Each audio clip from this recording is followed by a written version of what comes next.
Hello everybody, what's up? It's Who here, and for the first anime review video that I'm doing on my channel, I will be reviewing the big three. And so I'll start with Naruto, because honestly, everyone loves Naruto, but it's definitely not the best out of big three. I'll be reviewing these in order on how I think they are out of the big three. Of course, my favorite is Bleach, but you know, I'll keep that at number 2 because One Piece has some great factors. But Naruto and Naruto Shippuden, so great.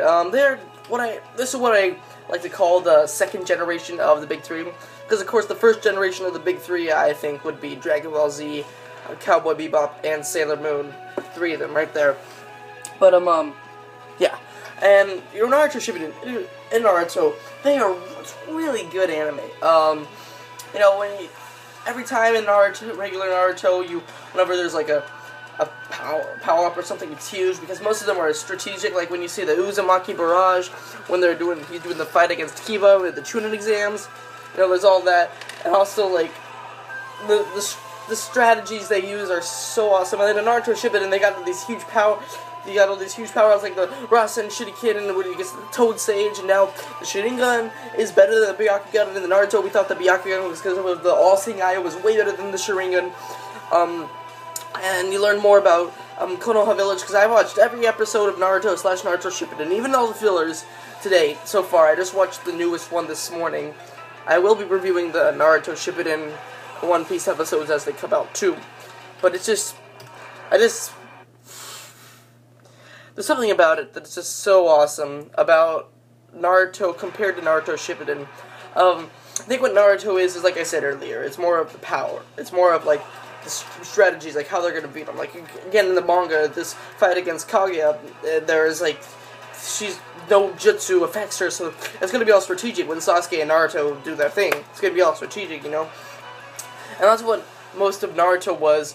And now Naruto Shippuden, like I said, they got the Amaterasu, whatever it is, the Susanoo for the Sharingan, which is just huge or magnificent. And then you got the Rinnegan, the Sage of Six Paths, and the Sage of Six Paths Mother Kaguya, who's just awesome. And then Madara, who is awesome. And then you learn, like, when you get all the beasts together and you make them into one, it's the 10-tailed beast. And then Obito becomes the Jinchuriki, and he's badass. It's just awesome. But yeah, I'm really excited on where the story is going to go. Of course, there was an announcement that, you know, there's one last movie coming out, and the end of Naruto is coming soon. I'm guessing around mid-2015. I doubt it's going to end this year, because, you know, I don't actually know if Naruto is going to become the Hokage or not. A lot of people think that he is, because but I don't know. He definitely is. If he beats Kaguya, he is definitely the strongest ninja of all time. That's what I'm labeling him as. If he beats Kaguya, he's just going to be the strongest ninja of all time. That's what I think. Because Kaguya basically is the mother of chakra. She is the strongest ninja of all time. She is the ninja of just awesome. But yeah, that's it for Naruto and Naruto Shippuden. But those are just great. But second on the list, for the big three, I'd have to put as Bleach. Now, the anime, much better than the manga. The manga is very good. And Bleach is amazing. I mean, the first 25 episodes, you're already drawn to it when you learn about Orihime, Sato, Quincy, Ishida. Just everything is just all into the first 25 episodes. That first season of Bleach is awesome. Then all of a sudden, Rukia gets taken. And you're just like, what? It's just so awesome. And then Ichigo with his battles against Renji, Kenpachi, and then what's his name? Byakuya. It's just awesome. The manga does have it better though. They don't have the fillers, but you know, the filler I really did like in the Bleach anime was the bounce filler. The bounce. It's all different. But that filler was amazing. But and like after there's that whole thing in Soul Society where they finally get Rukia back. She's not going to be executed anymore. But you know what? You learn, because Aizen just went up to Hueco Mundo pretty much, and with the Hokage, Frank, I don't know. But the main arc is so amazing when he goes up and basically there's this thing called Espada and Arrancar, which are basically Shinigami and Hollow together, and the Espada are like the 10 strongest Arrancar of all time, pretty much. And it's just amazing how like Ulquiorra, who I know that Yami, who goes from number 10, number 1, but Ulquiorra is the strongest, I think, because he has that second resurrection, which completely goes over any resurrection of any of the Espada, which is just so amazing. So like, when Ichigo really didn't defeat him, I think he was not strong enough to defeat him, but when he went into that whole freaking body hollow thing where that real hollow inside him came out, it was just so awesome. And I was and then like, I know the Espada, I wish there was more Espada fights, really. I wish there was more, like, I wish Ichigo would have defeated all 10 Espada. That would have been the best. And like, and then he would have defeated all Espada up to Ulquiorra, even including Niorta, because, you know, Niorta he was really strong. Like, Kenpachi had a hard time with him. But that would have been amazing if he would have just defeated all those up to them. But, I think, cause the fight with Espada is 3, 2, and 1. I'm not counting 0 because Yami's stupid. But the fight was up to that 3, 2, and 1 should have been more, like, like, if you look at it, it really wasn't that good. I didn't think so, at least. But then, like, the death of Tosan, that was,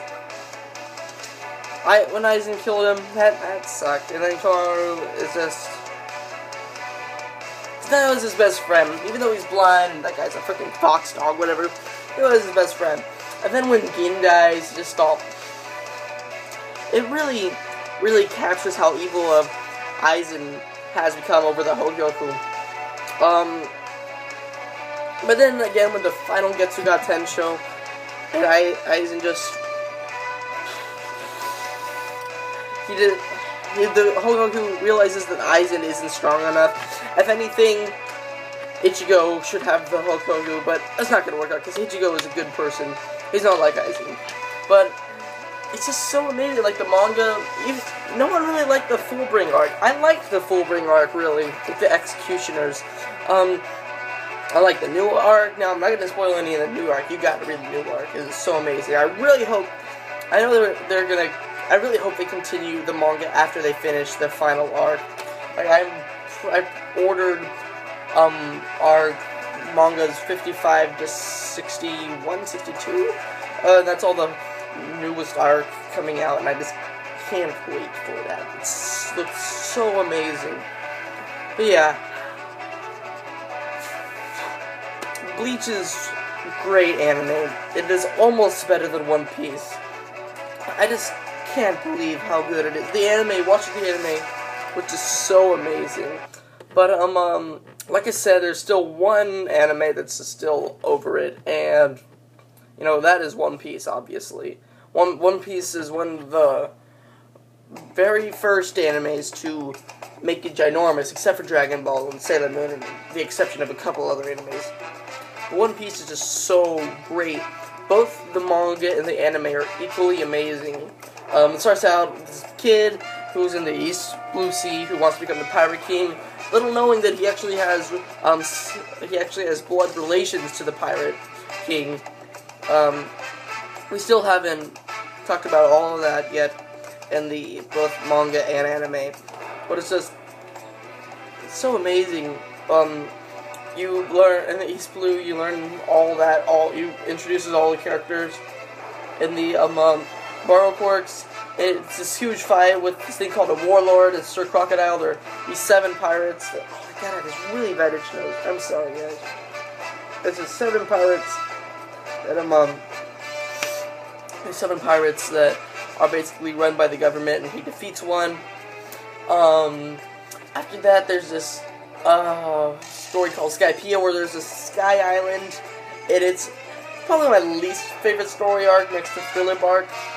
But there's this island in the sky where there's all this fighting. It's awesome. There's this god that Luffy just takes apart, and then after that, there's a story called Water 7, which is probably the best, one of the best mangas arcs of all time.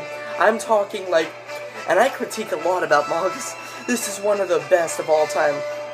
Water 7, when Luffy does the second and third gear, Frankie becomes part of the crew. It's so awesome. I can't believe how awesome it was when I watched it and read the manga. But it was just, there's something about it that just showed how much the Straw Hats, how good the Straw Hats are. And you see Chopper goes into this huge big beast form, and Nami takes out Khalifa, the bubble girl. It's just awesome. And then Luffy's fight with Rob Lucci, who couldn't forget that? And Sanji introducing his Diablo Jamba, where he turns his foot into fire, and then Zoro's 9-sword style. That just proves that Zoro and Sanji are almost as strong as Luffy was. Then after that, there's Thriller Bark, which I'm not even going to go into. After that, there's the Sabadi Arpeggio, where it's just basically these islands where there's this huge fight that happens towards the end. Well, it introduces the worst generation of the 13 rookie bounties with the 13 rookie pirates with bounties over 100 million on their heads. And of course, at this time, Luffy has 300 million because of the fight with Rob Lucci at Water 7. And it just goes back to they get separated, and then this whole war happens pretty much.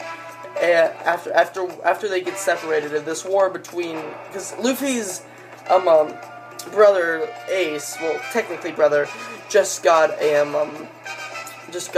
captured by the Marines, and they were gonna execute him. But these pirates come, like Whitebeard out of all people comes, and he just freaking tears down most of the Marines. Luffy comes, all these other pirates come, Shanks' crew comes. It's a war of the best, is what they're calling it. And sadly, I'm not gonna spoil a lot for you, but it is just one of the best of all time. And afterwards, this whole 2-year time skip where where they go on where the Straw Hats go on hiatus, and they meet back together, and they go to Fishman Island, and they defeat this huge evil being there. I'm not going to spoil that. Then they go into the new world with Punk Hazard and Dressrosa arc, and oh my god, it's so awesome. Those 3 anime are some of the must-watch, best animes of all time. Anyway, guys, thank you for listening to my rambling on those 3 animes, but it is just so amazing. Please like, really comment down below, and please watch. Thank you guys so much. Goodbye.